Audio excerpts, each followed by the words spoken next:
சவுக்கு சங்கர் கைது இந்த ஒரு வார காலகட்டமாகவே மிகப்பெரிய அளவில் சமூக வலைத்தளங்களை புரட்டி போட்ட ஒரு சம்பவம் அப்படின்னு நான் சொல்லலை, எல்லாரும் சொல்லிக்கிட்டு இருக்காங்க. ஏன் சவுக்கு சங்கர் சாதாரண ஒரு மீடியா பர்சன், ஒரு யூடியூபர் தானே, எதுக்கு அவரை இவ்வளவு பெருசாக டெவலப் பண்ணுறீங்க அப்படின்னு இந்த கேள்வி என்னையை பார்த்து நீங்கள் ஒருத்தர் கேட்டார். ஸோ அதை தொடர்ந்து இன்றைக்கு ரெட்ஃபிக்ஸினுடைய நிறுவனர் நினைக்கிறேன் ஃபெலிக்ஸ் ஜெரால்ட் அவர்கள் கைது செய்யப்பட்டிருக்கிறார். அவர் இதற்கு முன்பே தான் ஜாமீன் கோரிட்டாரே, எப்படி கைது செய்யப்பட்டார் அப்படின்னு நம்ம பார்த்தோம் அப்படின்னா, யார் பேசினாங்களோ, பேசியதற்கு தூண்டியதற்கு காரணம் யாரோ அவர்கள் மீது தான் முதல்ல கைது பண்ணணும் அப்படின்னு சொல்லி கோர்ட்டே சொல்லியிருந்தது. ஸோ அதை தொடர்ந்து இன்றைக்கி தனிப்படை அமைத்து கைது செய்யப்பட்டிருக்கிறார். அது மட்டும் இல்லாமல் சவுக்கு சங்கர் மீது இன்றைக்கி குண்டாஸ் போடப்பட்டிருக்கிறது. நம்ம பேசிகிட்டு இருக்கக்கூடிய இன்னும் ஒரு 4 மணி நேரத்துக்கு முன்பு சவுக்கு சங்கர் மீது ஒரு குண்டாஸ் வழக்கு போடப்பட்டிருக்கிறது. ஸோ இது எல்லாத்தையும் பற்றியும் இந்த வீடியோவில் பார்ப்போம். குண்டாஸ் போடக்கூடிய அளவிற்கு சவுக்கு சங்கர் தப்பு பண்ணாரா அப்படின்றத பற்றி தெளிவாக பார்ப்போம். ஸோ அதை தொடர்ந்து இன்றைக்கி ஃபெலிக்ஸ் ஜெரால்ட் அவர்களும் கைது செய்யப்பட்டிருக்கிறார். யோசிச்சிருப்பார்னு நினைக்கிறேன், நம்ம எதுக்கு இந்த மனுஷனை எடுத்தோம், தேவையில்லாத வேலை பார்த்துட்டோமே அப்படின்னு யோசிச்சாருன்னு தெரியல. ஸோ அதை தொடர்ந்து நம்ம எல்லாமே இந்த வீடியோவில் பார்ப்போம். அதுக்கு நீங்கள் சேனலை சப்ஸ்கிரைப் பண்ணணும், மறக்காமல் சப்ஸ்கிரைப் பண்ணுங்கள். சவுக்கு சங்கர் சவுக்கு மீடியாவினுடைய சிஇஓ அப்படி தான் அவர் அழைக்கப்படுறாங்க. அவர் மீது வழக்கு பதியப்பட்டிருக்கிறது. நம்மளும் 2 வீடியோக்கள் போட்டிருக்கிறோம். இந்த வீடியோ பார்த்திங்கன்னா சவுக்கு மீது போடப்பட்ட குண்டாஸ், அப்புறம் ஃபெலிக்ஸ் ஜெரால்ட் அவர்கள் இன்றைக்கு கைது செய்யப்பட்டிருக்கிறார். அதுவும் டெல்லியில் வைத்து கைது செய்யப்பட்டிருக்கிறார். சவுக்கு சங்கர் அப்படின்னு பார்த்தீங்கன்னா ஒரு அரசியல் விமர்சகர். அவர் யார் பக்கம் சாயிறாரு எப்படி என்னன்னே புரிஞ்சிக்க முடியாது. பார்த்திங்கன்னா அந்த ஒரே குண்டில் 12 அப்படின்னு சொல்லி அந்த தூத்துக்குடியில் போராடிய மக்களுக்கு ஆதரவாக பேசாமல் காவல்துறைக்கு ஆதரவாக பேசினவர். கனிம வளை கொள்ளைக்கு எதிராக பேசுவார், அப்புறம் காசு வாங்கிப்பார். எடப்பாடி பழனிசாமியினுடைய அந்த இதுக்காக பேசுவார், எடப்பாடிக்கிட்ட காசு வாங்கிப்பார். இப்படிப்பட்ட வேலைகளை செய்யக்கூடிய நபர் தான் சவுக்கு சங்கர். அவர் மீது இப்போ நீ குற்றம் செல்லாது அப்படின்னு சொல்ல வரி அப்படின்னு கேட்டிங்கன்னா நிச்சயமாக 100% நான் சொல்லவே மாட்டேன். ஏன்னா அவர் ஒரு நேர்மையான ஒரு விமர்சகர் அப்படின்னா அது சவுக்கு சங்கருக்கு ஏற்புடையதாக இருக்காது அப்படின்னு சொல்லி தான் நான் சொல்ல விரும்புகிறேன். எதற்காக அப்படி சொல்ல வரேன் பார்த்தீங்கன்னா, சவுக்கு சங்கர் அப்படின்னா மீடியா, அதாவது மெயின் ஸ்ட்ரீம் மீடியாவில் சொல்லாததை காட்டாததை யூடியூப் போன்ற சின்ன மீடியாக்களில் காட்டுறாங்கன்னு சொல்லி மக்கள் மெயின் ஸ்ட்ரீமை நம்பாமல் யூடியூப் பக்கம் திரும்பினாங்க. இன்றைக்கி நான்லாம் பேசுகிறேன் அப்படின்னா அது எவ்வளோ பெரிய சுதந்திரமான பிளாட்ஃபார்மாக நம்மளுக்கு யூஸ்ஃபுல் ஆகிருக்குன்றதை நம்மளே தெரிஞ்சுக்கணும். ஸோ அந்த மாதிரி பிளாட்ஃபார்மில் இன்றைக்கி சவுக்கு சங்கரனுடைய அந்த அட்டகாசமான பேச்சு, ஒரு அடாவடித்தனமான பேச்சு தான் இன்றைக்கி அவரை இந்த இடத்திற்கு கொண்டு வந்து நினைத்திருக்கு அப்படின்றது தான் என்னுடைய பார்வையாக இருக்குது. மேபி உங்களுக்கு என்ன தோணுன்னு கீழே கமெண்ட்ல சொல்லுங்கள். சவுக்கு சங்கர் அவர்கள் பேசிய பேச்சு அந்த ஏடிஎஸ்பியை பேசியிருக்கிறாப்புல, அந்த அவர் பொறுக்கி அவர் செக்ஷுவல் இதுக்கு இதானவர் அப்படின்னு சொல்லி பேசுறதுக்கு தான் அவர் மேலே இன்றைக்கு வழக்கு பதியப்பட்டிருக்கிறது. ஆனால் ஒவ்வொரு மாவட்டத்திலிருந்தும் தொடர்ச்சியாக ஒவ்வொரு வழக்கு போடப்பட்டிருக்கிறது. அதை தொடர்ந்து சவுக்கு சங்கருக்கு எப்படியோ அவர் மேலே வழக்கு போட்டுருணும், ஆனால் குண்டாசா மாறிடக்கூடாது. என்ன யூடியூபர் மேலே குண்டாசா போட்டால் எப்படி பண்ணுறது அப்படின்னு தெரியாமல் யோசிச்சு இந்த தருணத்தில் அவருடைய வீடு, அலுவலகங்கள் இப்படி எல்லாமே சீல் வைக்கப்பட்டிருக்கிறது. சீல் வைத்த அடுத்த தருணத்திலே பார்த்தீங்கன்னா 1.25 கிலோ கஞ்சா அவருடைய வீட்டிலிருந்து பறிமுதல் செய்யப்பட்டதாக சொல்லப்படுது. ஸோ சவுக்கு சங்கர் அவர் அப்படின்னு பார்த்துக்கிட்டிங்கன்னா ஒரு யூடியூபர்.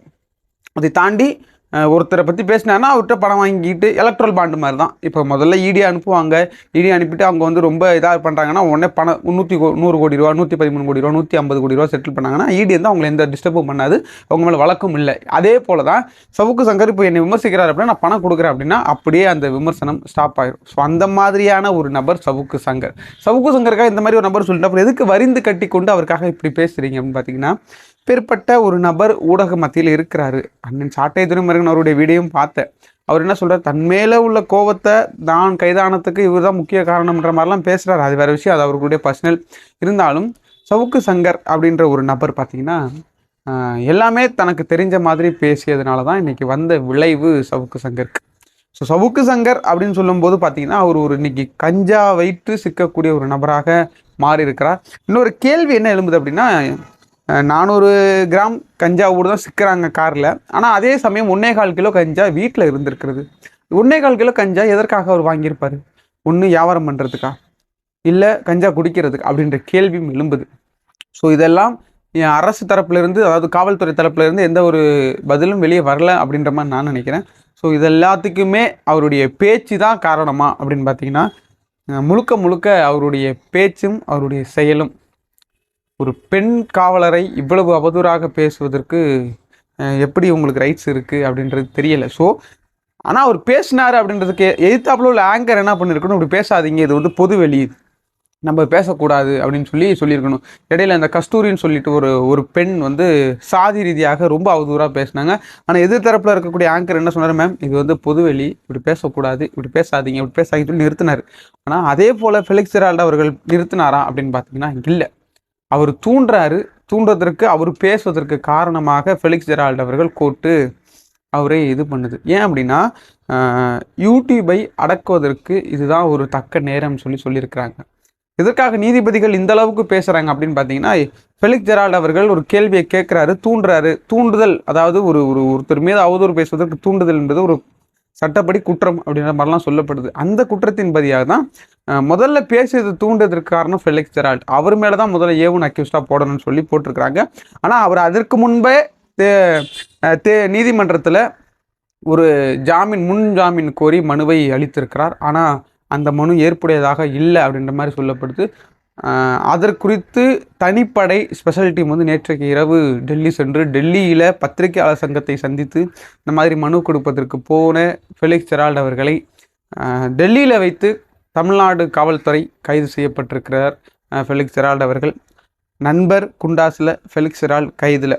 ஆக இரண்டுக்குமான ஒரு வேறுபாடு பாருங்கள். இன்றைக்கி அவர் இருந்திருந்தாருன்னா பேசிட்டு அவர் பாட்டு போயிருப்பார். ஆனால் அவரை தூண்டி செக்ஷுவல் ஹராஸ்மெண்ட்டாக ஒரு ஏடிஜிபியை பேசி அவதூறாக பேசி உண்மையாகவே தன்னுடைய பர்சனல் லைஃப்பில் என்ன இருக்குன்றதை கிளறதா பத்திரிகையாளருடைய வேலையாக இருக்க போது அது தனி. நீ அரசியல் விமர்சகர், அரசுமே தப்பு பண்ணுது, அரசியல் மக்களுக்கான அரசாக இல்லை அப்படின்றத விமர்சிங்க, சொல்லுங்கள். ஆனால் அது வேறு. ஒருத்தருடைய ஒரு மறைமுகமான வாழ்க்கையில் எப்படி சொல்கிறது, ஒரு ஒளிவு மறைமான வாழ்க்கையில் நடக்கக்கூடியதை தோண்டி அதை சொல்லி அது எல்லோ பத்திரிகை அப்படின்னு சொல்லுவாங்களாம், எல்லோ ஜேர்னலிசம் அப்படின்னு சொல்லுவாங்க. அது மாதிரி ஆபாச கருத்துக்களை வெளியிடுவது, இந்த போன்ற வேலைகளை சவுக்கு சங்கரனுடைய அந்த நபரும் அந்த மீடியாவும் தொடர்ந்து செஞ்சுக்கிட்டே இருந்துகிட்ருக்கு. ஸோ அவருடைய அலுவலகமும் அவருடைய வீடும் சீல் வைத்து பூட்டப்பட்டிருக்கிறது. நிறைய பேர் என்கிட்ட கேள்வி கேட்குறீங்க, நீ என்ன 200 டிஎம்கே வாங்கிட்டு தான் அவருக்கு சவுக்கு சங்கருக்கு இதாக எகென்ஸ்டாக பேசுறியா அப்படின்னு சொல்லி என்னுடைய ஷார்ட்ஸில் நிறைய கமெண்ட் நான் படிக்கிற மாதிரி இருக்குது. ஸோ அந்த கமெண்ட்லாம் பார்த்தீங்க அப்படின்னா நான் 200 டிஎம்கிட்ட வாங்கிட்டேன், அதனால தான் இப்படி நான் பேசுகிறேன்ற மாதிரி சொல்கிறீங்க. இதுவுமே முழுக்க அப்பட்டமான ஒரு பொய். 200 அவங்க எனக்கு கொடுத்துருந்தா நான் எவ்வளவோ வீடியோ பேசியிருப்பேன். எனக்கு அப்படி யாரும் கொடுக்கல.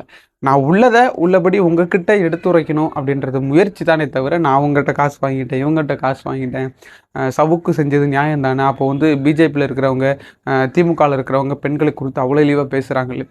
நிச்சயமாக அவங்க பேசினாங்கன்னா நானும் அதை பற்றி விமர்சனம் செய்வேன், அதை பற்றி பேசி வீடியோ போடுவோம். தப்பு தான். அப்போ நானே பேசினாலும் என் மேலே வழக்கு பாயதாக போய்வது, அதுவும் தப்பு தான். ஆக நான் யாருக்கும் வந்து முட்டு கொடுத்து நான் யார்கிட்டையும் இப்போ 200 காசு வாங்கி இந்த மாதிரி தேவைகள் எனக்கு இல்லை. ஆனால் அதை நீங்கள் அப்படி சித்தரிக்கிறீங்க. ஸோ அதை பற்றி எனக்கு கவலையும் இல்லை.